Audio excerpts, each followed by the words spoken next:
नमस्कार, सुदर्शन न्यूज में आपका स्वागत है। मैं हूं मुकेश कुमार और आप देख रहे हैं जवाब तो चाहिए। जवाब तो चाहिए में आज हम बात करेंगे चुनाव से पहले मैदान छोड़कर भागते कांग्रेस महारथियों की और चिराग लेकर गली गली प्रत्याशी ढूंढते कांग्रेस आला कमान की। प्रत्याशियों के नहीं मिलने की समस्या केवल कांग्रेस की नहीं बल्कि यह समस्या हर उस पार्टी की है जो 2024 के महासंग्राम में एनडीए के खिलाफ ताल ठोक रहे हैं। देश की सबसे पुरानी पार्टी का मुकाबला विश्व की सबसे बड़ी पार्टी से है और इस मुकाबले में सबसे पुरानी पार्टी के पुर्जे ढीले पड़ते नजर आ रहे हैं। पार्टी में जान फूंकने के लिए राहुल गांधी लगातार मेहनत तो कर रहे हैं, यात्रा दर यात्रा भी कर रहे हैं, लेकिन प्रधानमंत्री मोदी के विशाल कद, सरकार के काम और आरएसएस की संगठन क्षमता के सामने कांग्रेस पस्त नजर आ रही है। राहुल गांधी जी की यात्रा का हाल यह है कि जिन जिन जगहों पर उनकी यात्रा पहुंच रही है वहां वहां से इनके नेता और गठबंधन के साथ ही इनको छोड़ते चले जा रहे हैं। यात्रा जब पश्चिम बंगाल पहुंची तो ममता बनर्जी ने साथ छोड़ दिया। यात्रा जब बिहार पहुंची तो नीतीश कुमार जी गठबंधन से अलग हो गए। यात्रा जब यूपी पहुंची तो जयंत चौधरी ने गठबंधन से किनारा कर लिया। उत्तर प्रदेश कांग्रेस के कद्दावर नेता जतिन प्रसाद ने भी बीजेपी का दामन थाम लिया। तो महाराष्ट्र में कांग्रेस के पूर्व मुख्यमंत्री अशोक चौहान ने गठबंधन से अपने आप को अलग कर बीजेपी का दामन थाम लिया। कांग्रेस के राष्ट्रीय प्रवक्ता रोहन गुप्ता को जब पार्टी ने अहमदाबाद ईस्ट से टिकट दिया तो उन्होंने पिता के खराब स्वास्थ्य का हवाला देकर टिकट पार्टी को वापस कर दिया। इससे पहले कांग्रेस के 4 पूर्व मुख्यमंत्री चुनाव लड़ने से मना कर चुके हैं। कांग्रेस अशोक गहलोत, उनके पुत्र वैभव गहलोत दोनों को चुनाव लड़वाना चाहती थी, लेकिन अशोक गहलोत ने मना कर दिया। मध्य प्रदेश में भी कमलनाथ और उनके पुत्र नकुलनाथ दोनों को कांग्रेस मैदान में उतारना चाहती थी, लेकिन पिता कमलनाथ ने लड़ने से मना कर दिया। पूर्व मुख्यमंत्री दिग्विजय सिंह पहले ही चुनाव लड़ने से मना कर चुके हैं। उत्तराखंड के पूर्व मुख्यमंत्री हरीश रावत ने भी वर्तमान माहौल में चुनाव लड़ने से मना कर दिया। हरियाणा के पूर्व मुख्यमंत्री भूपेंद्र हुड्डा ने अभी साफ नहीं किया है, लेकिन सूत्र बताते हैं कि वो भी केवल अपने पुत्र के लिए ही टिकट चाहते हैं। राजस्थान के दिग्गज नेता सचिन पायलट को भी चुनाव लड़ने का ऑफर था, लेकिन अपनी संगठनात्मक दायित्वों की मजबूरी बताकर उन्होंने भी चुनाव लड़ने से मना कर दिया। अब तो हाल यह है कि कांग्रेस के नेताओं को डर लगने लगा है कि कहीं उन्हें आलाकमान से फोन ना आ जाए और उन्हें यह ना कहा जाए कि आप चुनाव लड़ने के लिए तैयार हो जाइए, पार्टी आपको टिकट देना चाहती है। यह हाल है कांग्रेस का। 19 अप्रैल को होने वाले प्रथम चरण के मतदान के लिए बीजेपी ने लगभग सभी सीटों पर अपने प्रत्याशी फाइनल कर दिए हैं, जबकि कांग्रेस अभी चिंतन और मनन का ही काम चल रहा है। बीजेपी ने अब तक 267 प्रत्याशियों के नाम घोषित कर दिए, जबकि कांग्रेस केवल 82 प्रत्याशियों के नाम ही घोषित कर पाई है, जिनमें से भी एक प्रत्याशी ने अपना टिकट पार्टी को वापस कर दिया है। आज अपने प्रोग्राम में हम चर्चा करेंगे कि क्यों कांग्रेस को प्रत्याशी नहीं मिल रहे हैं। क्या कांग्रेस ने लड़ाई से पहले ही हार मान ली है? क्या पार्टी आलाकमान सोनिया गांधी के रायबरेली सीट छोड़कर राज्यसभा जाने के फैसले से पार्टी नेताओं और कार्यकर्ताओं का मनोबल टूट चुका है? क्या 2024 में कांग्रेस मुक्त हो जाएगा विपक्ष? करेंगे चर्चा, और चर्चा के लिए हमारे साथ कुछ मेहमान होंगे, उनसे भी आपका परिचय करवाएंगे। लेकिन पहले एक छोटी सी रिपोर्ट देखते हैं, उसके बाद मेहमानों से परिचय करवाएंगे और फिर चर्चा की शुरुआत करेंगे।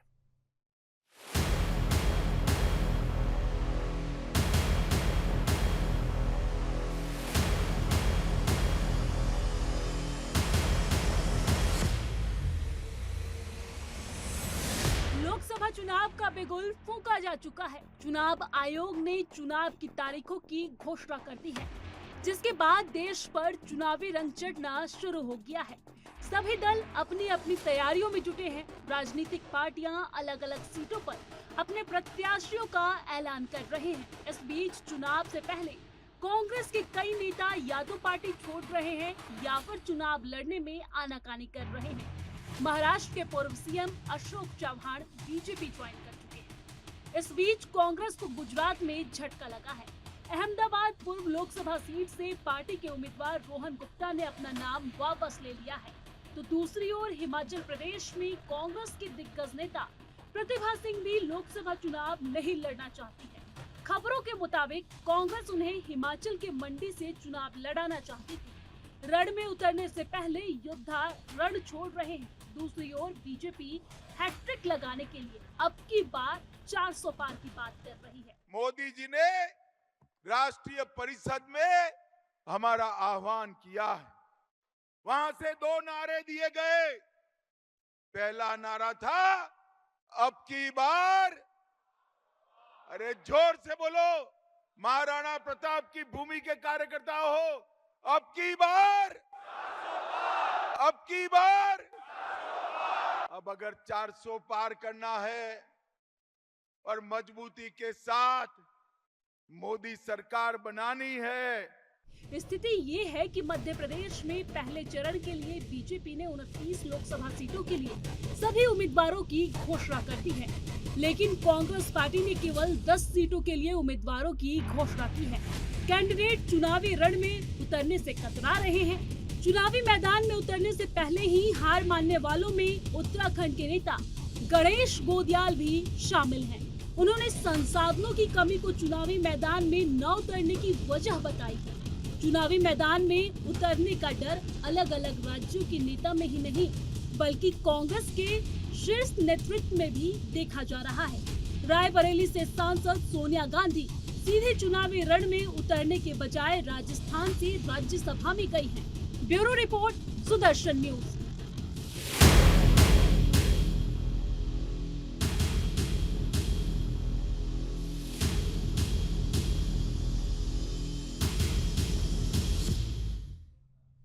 तो एक तरफ बीजेपी 400 पार के नारे लगा रही है और दूसरी तरफ कांग्रेस महागठबंधन की बात नहीं, केवल कांग्रेस की बात करें तो अपने लिए प्रत्याशी ढूंढना उनके लिए मुश्किल हो रहा है और कांग्रेस की टिकट पे कोई चुनाव लड़ने को आगे नहीं आ रहा है। कांग्रेस के दिग्गज से दिग्गज नेता भी इस हाल में, इस समय में, इस परिस्थिति में अभी चुनाव लड़ने से इनकार कर रहे हैं। उन्हें लग रहा है कि अगर चुनाव जीते तो हार सुनिश्चित है, संसाधन का खर्च जो है वो अलग से, इसलिए चुनाव से पीछे करेंगे चर्चा। और चर्चा को आगे बढ़ाने के लिए हमारे साथ 3 मेहमान हैं आज। विजय शर्मा जी है बीजेपी के प्रवक्ता के तौर पे, अनिल गर्ग जी है हमारे साथ राजनीतिक विशेषज्ञ के तौर पे, और प्रोफेसर सुधांशु कुमार है कांग्रेस नेता के तौर पे। मैं चर्चा की शुरुआत जो है मैं सुधांशु जी से करना चाहूंगा। सुधांशु जी, क्या आवाज मिल रही है आपको?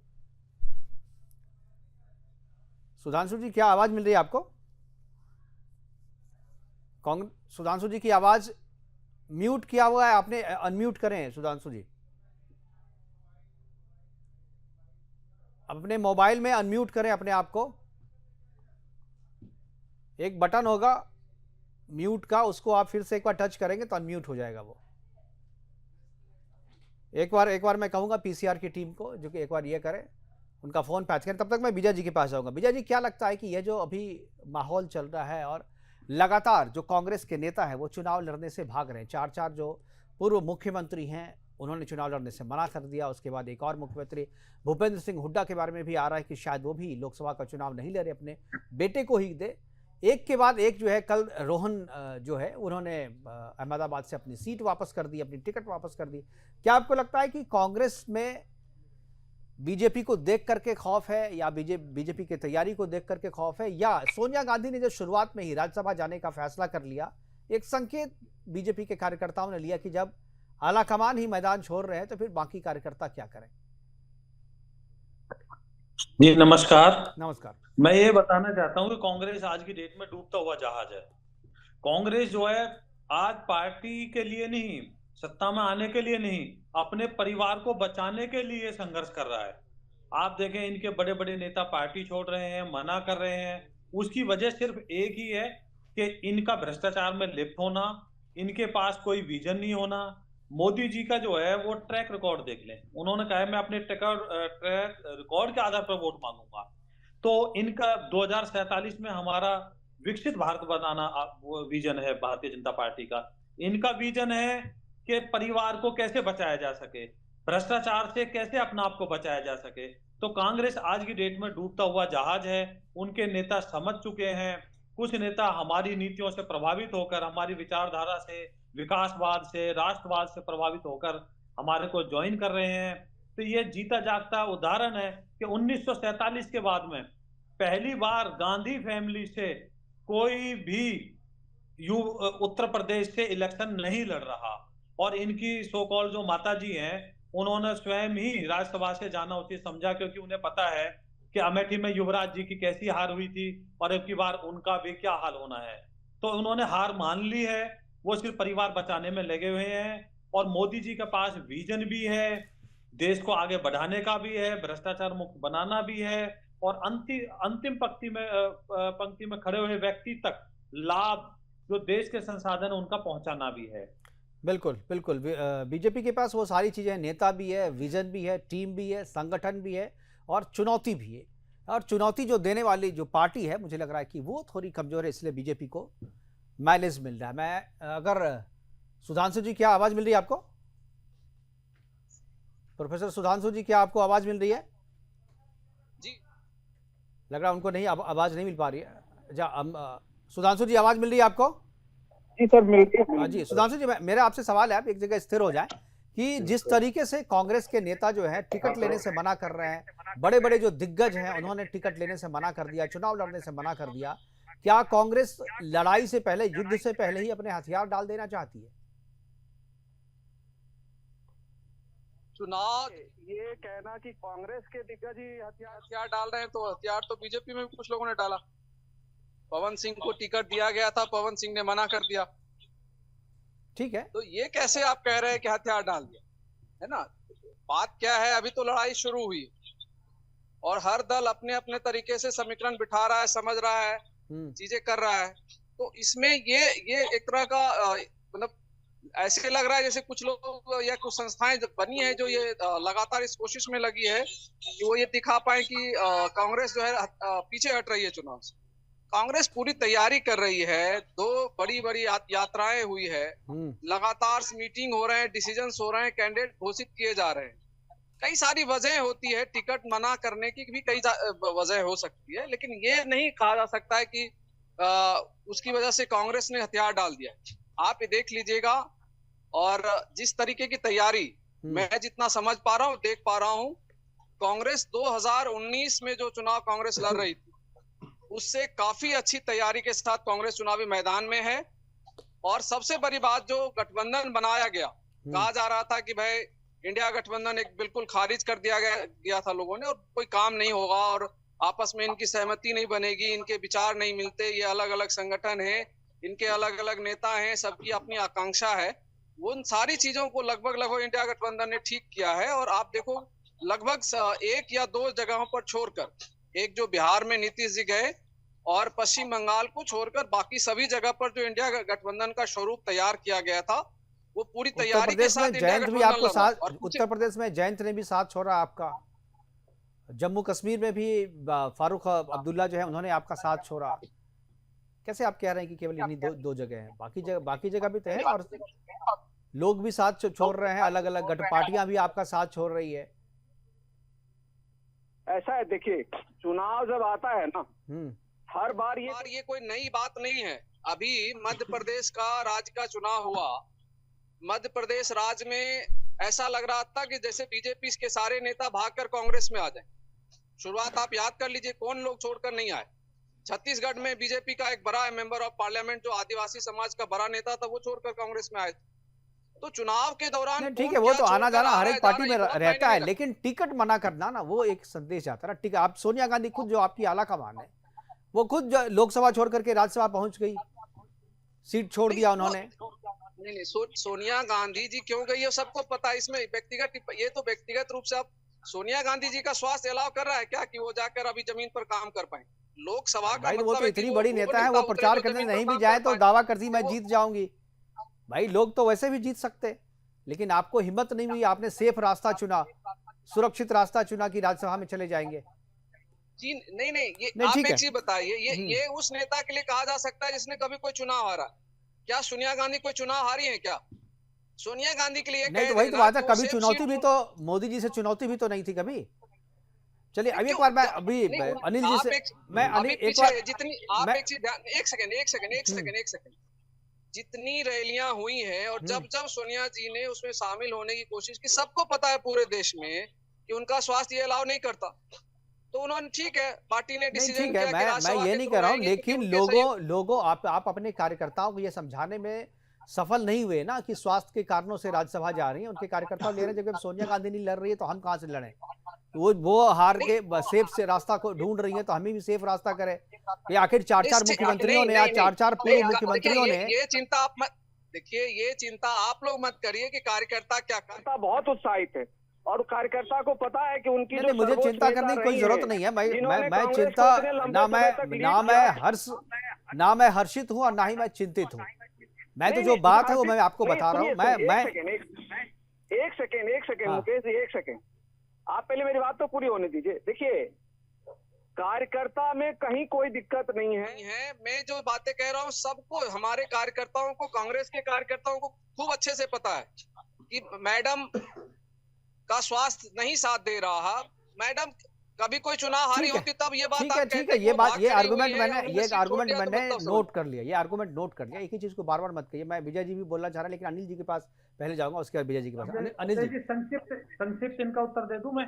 जी 2 मिनट में आऊंगा। संक्षिप्त क्यों, आप विस्तार से दीजिएगा, आपको पूरा टाइम दूंगा मैं। अनिल जी, अनिल जी, क्या आपको लगता है कि नेता जो चुनाव के पहले पार्टियों से केवल छोड़ ही नहीं रहे, छोड़ना तो हर एक चुनाव के पहले लगा रहता है, आना जाना एक दूसरे पार्टी से आते जाते रहते हैं, टिकट नहीं मिलने पे भी लोग इधर से उधर कर लेते हैं, लेकिन टिकट मिल गया, लेकिन टिकट लौटा दिया आपने, और ऑफर आने से पहले कह दिया कि मैं नहीं लड़ूंगा। 4-4 मुख्यमंत्री, 5-5 मुख्यमंत्री आपके जो पूर्व के हैं, जो एक समय में दिग्गज नेता थे, वो सब चुनाव लड़ने से इनकार कर रहे हैं। सचिन पायलट जैसा नेता कह रहा है कि नहीं, संगठन की हमारे पास जिम्मेदारी है। भाई ये जिम्मेदारी तो सरकार को भी पता है ना, जब आपके पास संगठन की जिम्मेदारी, फिर भी सर आपको पार्टी कह रही है लड़ने के लिए, तो पार्टी को पता है, तो फिर भी आप नहीं लड़ रहे हैं। इट मीन्स कहीं ना कहीं एक तरफा मामला कांग्रेस को भी लग रहा है, और इसीलिए महारथी जो है वो लड़ाई से पहले ही हथियार डाल रहे हैं। क्या कहेंगे मुकेश जी?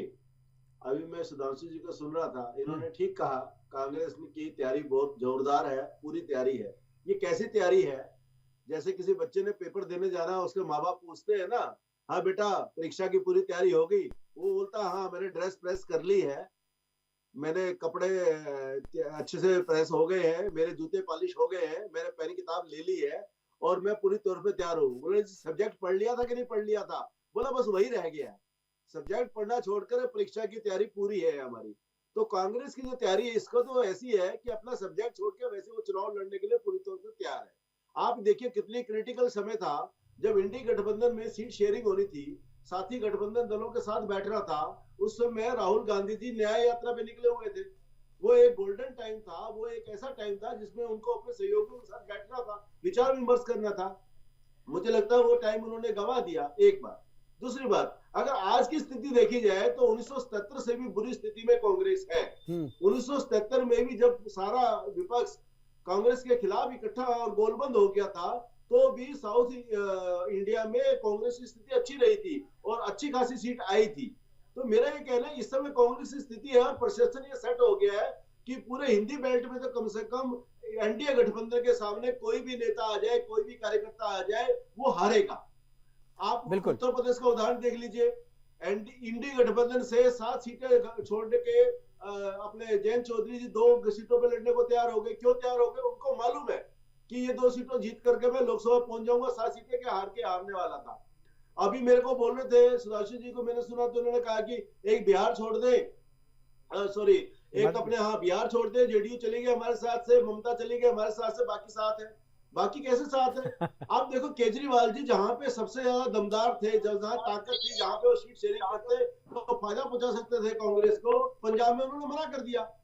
दिल्ली में उन्होंने समझौता किया है, हरियाणा में समझौता किया है, गुजरात में समझौता किया है, जहां पे केजरीवाल कांग्रेस मिलके भी भाजपा का सामना कर ही नहीं सकते। अनिल जी, लेकिन अनिल जी एक सवाल और है, मैं यही चीज मैं विजय जी से भी पूछ रहा हूँ, दोनों से। अनिल जी का जवाब अगर आप, मैं आ जाऊंगा आपके पास, आ जाऊंगा। मेरा एक सवाल है कि ये जो बीजेपी ने जो अपने लिए टारगेट सेट किया कि एनडीए 400 पार और बीजेपी 370 पार, ये जो टारगेट है क्या कांग्रेस की कमजोरी को देखते हुए टारगेट सेट किया कि कांग्रेस तो कहीं है नहीं, विपक्ष कहीं है? मुकेश जी, इसके कांग्रेस की कमजोरी के कारण नहीं, ये तो गलत होगा कहना कि कांग्रेस की कमजोरी के कारण। ये तो उन्होंने अपनी परफेक्शन था, अपना जो काम था उसको देख के तय किया, और वैसे ये टारगेट है। ये सीटों में कन्वर्ट होता है नहीं होता, ये तो 4 जून को जब नतीजे आएंगे तो पता लगेगा। और टारगेट तो हमेशा हर पार्टी अपने कार्यकर्ता को अच्छा ही देती है, देना भी चाहिए। और तो कांग्रेस पार्टी भी अभी 272 प्लस का टारगेट देती है, तो अच्छी बात है, कोई गलत बात नहीं है, और देना चाहिए। विपक्षी पार्टी को लड़ने से पहले हार क्यों मान लेनी चाहिए? अगर पहले से लोग हार जाएंगे फिर चुनाव का मतलब ही क्या बच जाएगा? चुनाव का नहीं, मुझे तो लगता है कि कांग्रेस अगर इस तरीके से व्यवहार करेगी तो मुझे लग रहा है कि डेमोक्रेसी के लिए सही नहीं है। मैं आऊंगा सुधांशु जी, पक्ष को मजबूत होना ही चाहिए। बिल्कुल, मैं सुधांशु जी के पास आऊंगा, लेकिन उससे पहले विजय जी कुछ बोलना चाह रहे थे। विजय जी, आप अपनी बात पूरी कीजिए, और मैंने जो दूसरा जो सवाल किया मैं चाहूँ कि उस पर भी आपकी टिप्पणी हो। जी, पहले मैं इनकी बात का जवाब दे दूं, कांग्रेस प्रवक्ता की है कि ये कहते हैं कि बीजेपी में भी भगदड़ है। आप ये बताइए कि अपवाद एक पवन जी का छोड़ दें, तो बाकी तो इनके यहाँ है। और इन्होंने मेरी बात का कोई जवाब ही नहीं दिया। चलो माता जी की तबीयत खराब थी, बाकी माता जी तो सारी मीटिंगों में जाती हैं, आना जाना आप देखें, बेंगलुरु में देखें, बॉम्बे में देखें, सारी जगह माता जी इनकी जाती है, एक्टिव है पूरी। राज्यसभा में जा रही है वो, जब राज्यसभा से MP बन सकती है वो, तो लोकसभा का चुनाव क्यों नहीं लड़ सकती? चलो उसको भी मान लेते हैं। आगे चलें तो युवराज जी को क्या हुआ? युवराज जी भक्के वहां वायनाड क्यों चले गए? बहन जी कहाँ चली गई? तो अगर बहन जी भी चले गए, युवराज जी भी चले गए, माता जी भी चले गए, तो युवराज जी का तो स्वास्थ्य खराब नहीं है। असली बात यह है कि इनको पता है कि अब तुम्हारा यहाँ पे कुछ नहीं है, तो मोदी जी के सामने इनका कोई चलने वाला नहीं है, क्योंकि मोदी जी का काम, उनका विजन 2047 में विकसित भारत राष्ट्र बनाना, तो उसके सामने इनको पता है इनके सारे बड़े बड़े नेता या तो छोड़ रहे हैं या मना कर रहे हैं कि हम इलेक्शन नहीं लड़ेंगे। और रही बात राहुल जी की, जो इनके नेता हैं, वो पार्ट टाइम राजनीति करते हैं। आधी बार वो विदेश में रहते हैं, इटली में, लंदन में, वहां जाके वो रहते हैं, यहाँ पार्टी अकेली छोड़ जाते हैं ये। तो इनकी जो बात है, कहीं से भी आज तक आपने कांग्रेस से सुनिए जो ये कहे कि हमने 272 का आंकड़ा कर दिया और हमारी 272 सीटें ऐसे आएंगी। मोदी जी ने अपना काम 2019 में भी रखा था कि मैं काम के आधार पर वोट मांगूंगा, मैं जनता के सामने अपना रिपोर्ट कार्ड रखूंगा। वही मोदी जी ने अपना विजन अभी रख दिया है कि 2047 तक हमने विकसित राष्ट्र बनाना है। हमने क्या काम किए हैं, काम देखें तो कौन सा तबका है, कौन सा वर्ग है जिसको लाभान्वित करने का कार्य मोदी जी ने ना किया हो? आप मुझे बताइए। जनधन योजना देख लीजिए, उज्ज्वल योजना देख लीजिए, मुद्रा लोन में देख लीजिए, PM आवास योजना देख लीजिए। ठीक है सर, योजनाएं सबको पता है कांग्रेस। सुधांशु जी कुछ बोलेंगे इस पे? या जो मैंने कहा कि कांग्रेस मुक्त भारत की जो बात की जा रही थी, क्या कांग्रेस उसी दिशा में जा रही है? क्या ये सवाल मुझसे कर रहे हैं? जी, मैं आप ही से कर रहा हूँ। नहीं, पहले जरा जो विजय जी कह रहे थे और अनिल जी, में 2 मिनट एक बार उनको जरा ठीक है, उनको जवाब दे दीजिए। बिल्कुल। एक चीज बताइए, एक नेता जो 10,000 किलोमीटर की यात्रा कर रहा है, वो विदेश घूम रहा है, आप जरा अपने नेता से पूछो कि क्या आपके नेता को कैम्ब्रिज और ऑक्सफोर्ड में बोलने के लिए बुलाया जा सकता है क्या? वो विदेश घूमने जाते हैं तो विश्व की सबसे अच्छी यूनिवर्सिटी कैम्ब्रिज और ऑक्सफोर्ड में जाके अपना वक्तव्य रखते हैं। तो आप पहले अपने नेता को उस लायक बना दो कि वो कैम्ब्रिज और ऑक्सफोर्ड बुलाए उनको बोलने की। ठीक है, वो देश के प्रधानमंत्री हैं, मैं इसलिए बहुत ज्यादा उनके खिलाफ नहीं बोलना चाहता हूँ, उस तरह का कोई भाषा इस्तेमाल नहीं करना चाहता हूँ जो आप लोगों ने एक बना रखा हुआ है। दूसरी बात, अगर बीजेपी 400 पार हो रही है तो उसको क्या जरूरत पड़ गई है 43 सीट वाले MLA? एनडीए 400 पार। एक सेकंड सर, जरा 1 मिनट तो मौका दे दीजिए। JDU के पास कितना सीट है बिहार में? 43। पिछली बार आप ही ने उनको निपटाने की कोशिश करी थी, और अब इस बार वो जो है 16 सीट ले गए। ठीक है जी, जितनी सीटें उन्होंने जीत रखी थी। एक पार्टी जिसके पास 78 विधायक है वो 17 सीट पर लड़ रहा है, और एक पार्टी जिसके पास 43 विधायक है वो 16 सीट लड़ रहा है। इतनी मजबूत है आपकी पार्टी।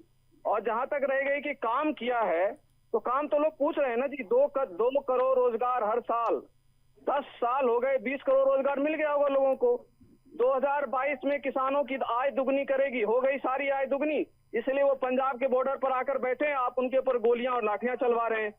तो यही तो मोदी जी की गारंटी है ना दुनिया में। ये सारी चीजें आपको सबसे ज्यादा नहीं, कांग्रेस यही सारी चीजें। सुधांशु जी 2014 के चुनाव में भी आप यही कह रहे हैं, 19 के चुनाव में भी यही कह रहे हैं, लेकिन जवाब तो जनता को देना है ना। जनता जवाब दे रही है, आप लोग समझ ही नहीं पा रहे। आप अपने में सुधार कीजिए ना। एक ही चीज बार बार कहना, जो 2 करोड़ नौकरी, 2 करोड़ नौकरी की बात क्या थी वो सबको पता है। एक सेकंड, जनता, हमने क्या कहा? मैंने अभी जब मेरा जो स्टार्टिंग रिमार्क था, आप जरा उसको दोबारा से सुन लीजिएगा। हमने ये कहा कि 2019 से हम आगे हैं, 2019 से हम अच्छी तैयारी के साथ हैं। और ये जो आप सबको पता है, देखिए आप जितने लोग बैठे हैं उन सबको पता है कि 400 सीट का वो सपना है। आप कोई मुझे बता दे कि 400 सीट कहाँ से लेकर आएंगे भाई? गुजरात में आप 25 में 25 हो, राजस्थान में 25 में 25 हो, मध्य प्रदेश में 28, कहाँ से उठाओगे? कौन सी सीटें? वो तो कह रहे हैं दक्षिण की तरफ जाएंगे, जहाँ सीटें कम है वहां जाएंगे। ठीक है, चलिए इसका जवाब विजय जी देंगे, लेकिन पहले अनिल गर्ग जी कुछ बोलना चाह रहे हैं। जी अनिल जी। देखो, मेरे को क्या कहना है, सुधांशु जी ने कहा कि हमारे नेता ने 10,000 किलोमीटर की यात्रा की, निसंदेह की, लेकिन किस समय यात्रा करनी चाहिए साहब? पढ़ाई क्या आप पेपर के दिन करेंगे क्या? परीक्षा के दिन अगर आप किताब उठाएंगे तो लगेगा पढ़ाई हो जाएगी और आप पास हो जाओगे, बड़ा मुश्किल है। आप ये पढ़ाई पहले कर लो ना, 6 महीने पहले कर लो, किसने रोका? आपने नया यात्रा जब अभी कर रहे थे आप, उस समय आपके सारे सहयोगी दल, खासकर समाजवादी शर्मा पार्टी, जी, कांग्रेस का लगातार मैनिफेस्टो आ गया है तैयारी के साथ, आप अपना बता दीजिए ना। पढ़ाई कर रहे हैं, काम कर रहे हैं, सुधांशु जी, समझ में आता है, मेरा कुछ नहीं है, मेरे लिए सुधांशु जी सुन लीजिए, सुधांशु जी सुन लीजिए जी।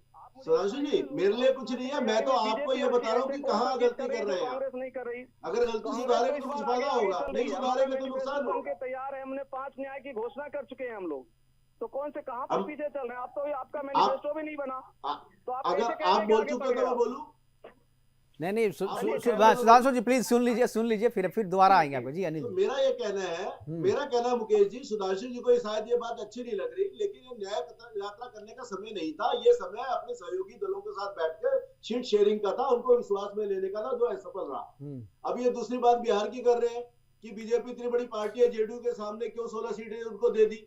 आप मुझे बताओ, बिहार में आरजेडी के सामने 10 से ज्यादा सीटें मांग रहे हैं, उस पार्टी से मांग रहे हैं जिसकी लोकसभा में 0 सीट थी 2019 में। क्यों मांग रहे हैं? आप तो कम से कम 1 सीट जीते थे, उसके पीछे क्यों खड़े हैं? आप बड़ा भाई क्यों नहीं बनते वहां पे? क्योंकि आपको भी मालूम है कि आरजेडी के पीछे ही खड़ा होना पड़ेगा। आप वहां बड़े भाई की भूमिका में है ही नहीं हो सकते, आपका वोट बैंक बचा ही नहीं है। आप उस पार्टी के पीछे खड़े हैं जिस 0 लोकसभा में सीट है, क्यों खड़े? तीसरी बात, आपने ऑक्सफोर्ड कैम्ब्रिज की बात की।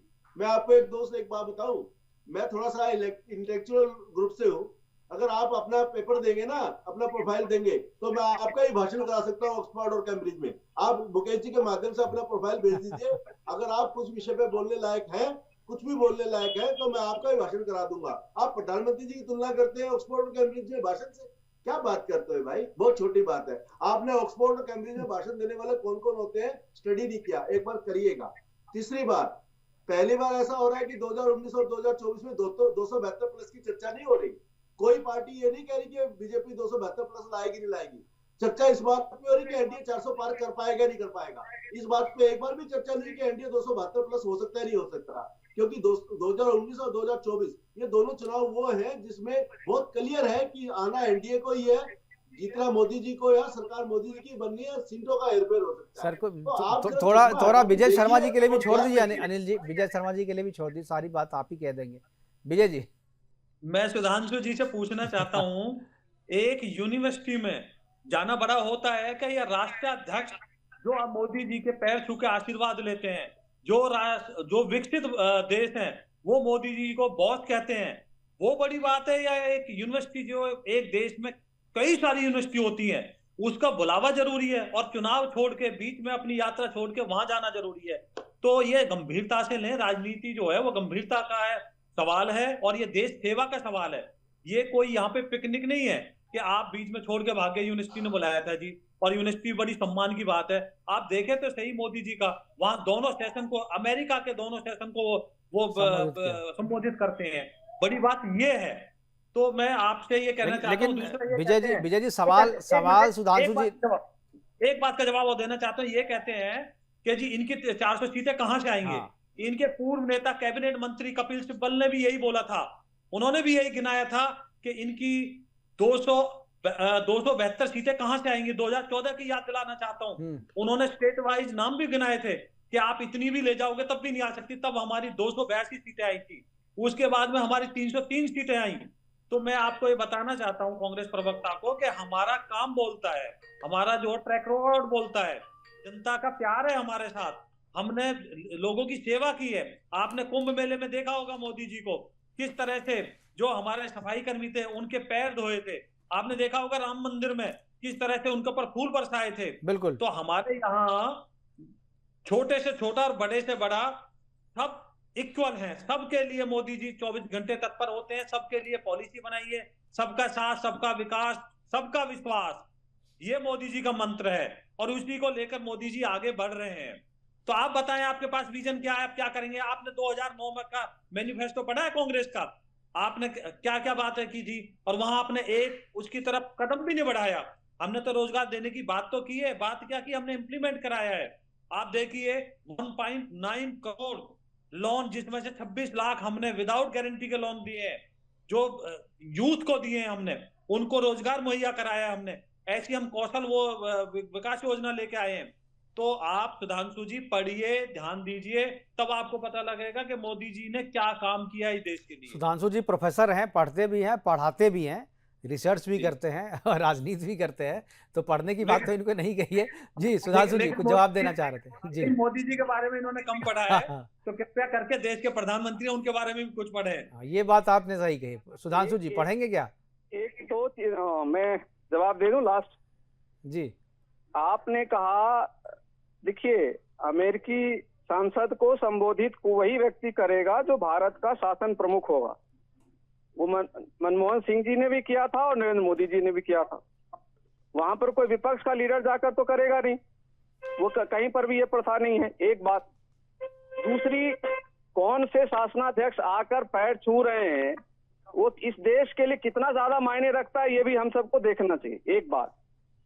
दूसरा, आप अभी कह रहे थे हमने 5 गारंटियां, जो 25 गारंटी और 5 न्याय, जो इस देश की आज की जरूरत है सर। आज युवाओं को रोजगार चाहिए, है ना। आज जो बेरोजगार हैं, वो जो परेशान घूम रहे हैं, कितना न्याय हुआ और कितना सबका साथ, कितना भी सबका विकास हुआ है, वो तो किसानों से पूछिए, वो सैनिकों से पूछिए जहां पर इन्होंने, उन युवाओं से पूछिए जो रोज दौड़ लगा रहे थे। मेरी आवाज आ रही है? जी आ रही है। जो उन युवाओं से पूछिए जो 15 से 20 लाख युवा जो हर दिन सुबह मैदान में जाकर दौड़ते थे कि वो माँ भारती, जो आप लोग कहते हो, माँ भारती की सेवा के लिए जाएंगे, सेना में भाग लेंगे, देश का नाम ऊंचा करेंगे। उनको आपने क्या कर दिया? 4 साल की नौकरी में लाकर समेट दिया, है ना। और उसके ऊपर किसानों को आप कह रहे थे कि हम जी अगली बार आपको 2022 तक आपकी आय दुगनी कर दी। उन्होंने कितना आय दुगना हो गया सबके सामने है। महिलाओं की क्या स्थिति है, वो तो हाथरस में जाकर लोगों को पता लग ही जाता है कि किस तरीके का न्याय आप लोग दे पा रहे थे उनको। तो ये कह देना खाली कि ये कर, और जो आप कह रहे थे जिन दलितों के यहाँ जाकर प्रधानमंत्री ने उनके पैर धोए, बड़ी अच्छी बात है, लेकिन उनके लिए क्या किया? उन एसटीज और एसटीज के लिए क्या, कौन सी योजना लेकर आई आपकी सरकार, वो तो बता दीजिए ना। ये जो सिंबोलिज्म है, इससे दुनिया नहीं चलती ना जी। एसटीज और एसटीज के साथ क्या किया है वो जाकर पता कीजिए। मैं दिल्ली विश्वविद्यालय में रहा हूँ, आपकी सरकार ने यहाँ रोस्टर बदलने की कोशिश की थी। 200 पॉइंट रोस्टर जो रिजर्वेशन के लागू होता है, जिन दलितों की आप बात कर रहे हो, उनका रिजर्वेशन छीनने की कोशिश इसी सरकार ने किया था और मैं उस मूवमेंट को लड़ रहा था। तो ये पैर धो देने से उनका कल्याण नहीं होगा। उनका कल्याण होगा कि उनको समाज में भागीदारी मिले। और जिस भागीदारी न्याय की बात राहुल गांधी कर रहे हैं, जो लगातार बता रहे हैं कि जिस ओबीसी की आबादी 50% है, उसका 3 व्यक्ति भी सेक्रेटरी नहीं है, और जिन दलित और आदिवासियों की आबादी 22%, उनका कितना योगदान है शासन सत्ता में? अरे इसको कितनी बार क्लियर किया जा चुका है सर। रिजर्वेशन जब से आया है उस समय से सीनियरिटी के आधार पर वहां तक अभी वो पहुंचे नहीं है। अब जो वो पहुंचेंगे तो वो भी बनेंगे सेक्रेटरी। ऐसा थोड़ी उनको बाहर रखा गया है। विजय शर्मा जी, संक्षिप्त में इनका जवाब देना चाहता हूँ। जी सुधांशु जी, आप पढ़े लिखे हैं और मुझे मुकेश जी ने बताया है कि आप पढ़ाते भी हैं। जरा मुझे बताइए कि सेक्रेटरी और जॉइंट सेक्रेटरी जो है कितनी एज में जाके बनता है? वो किसके टाइम में भर्ती हुए होंगे? किसने भर्ती किए होंगे? तो जॉइंट सेक्रेटरी जो कोई आईएएस बनेगा तभी बनेगा ना। एक बात। दूसरा, 2009 में आप मैनिफेस्टो उठा के देखिए कांग्रेस का। कांग्रेस को एक मौका पूरे देश ने विश्वास करके दिया था कि ये रोजगार देंगे 18 से 23 साल को, सबको देंगे रोजगार। आपने रोजगार दिया? कोई योजना लाए? चलो आप सबको नहीं दे पाए, कुछ लोगों को दिया क्या? तो आप कांग्रेस का मैनिफेस्टो पढ़ो 2009 का, और कांग्रेस ने काम नहीं किया तो देश ने नकार दिया। फिर हम मैनिफेस्टो लेके आए 2014 में मोदी जी का, उसके आधार पे हमने काम किए। 2019 में हमने जनता को अपना हिसाब दिया, जनता ने हमारे को दोबारा आशीर्वाद दिया। और 2024 में आप देखना, जो हमने कहा है वो ही होगा, क्योंकि हम जनता के बीच में रहते हैं 24 घंटे। मैंने फिर बताया कि हम पार्ट टाइम कोई काम नहीं करते हैं। हम 24 घंटे, एक भी मोदी जी ने छुट्टी नहीं। दूसरा, कहते हो आप रिजर्वेशन हटाने की बात, मोदी जी ने कहा था पिछले इलेक्शन में भी, क्योंकि ऐसी भ्रामक भ्रांतियां बहुत फैलाएंगे अभी इलेक्शन के दौरान। उन्होंने कहा था जब तक मैं हूं कोई हाथ नहीं लगा सकता रिजर्वेशन को। तो आप ये मान लीजिए कि रिजर्वेशन को कोई हाथ नहीं लगा सकता मोदी जी के होते हुए। तो आप ऐसी भ्रामक बातें टीवी पे ना करें। सबका साथ, सबका विकास, एक बार फिर मोदी सरकार। ठीक है, सुधांशु जी जवाब देंगे?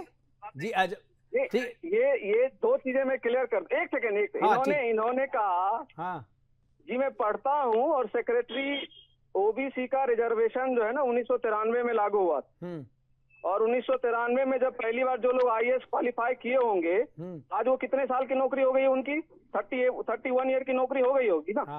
तो सेक्रेटरी कितने साल में बनता है? आप मुझसे सवाल पूछ रहे, आप उसका उत्तर दे दो। तो अब कब सवाल पूछा जाएगा? आज के दिन लगभग 27% ब्यूरोक्रेट ओबीसी है ना, तो फिर वो 27% वहां क्यों नहीं दिखता?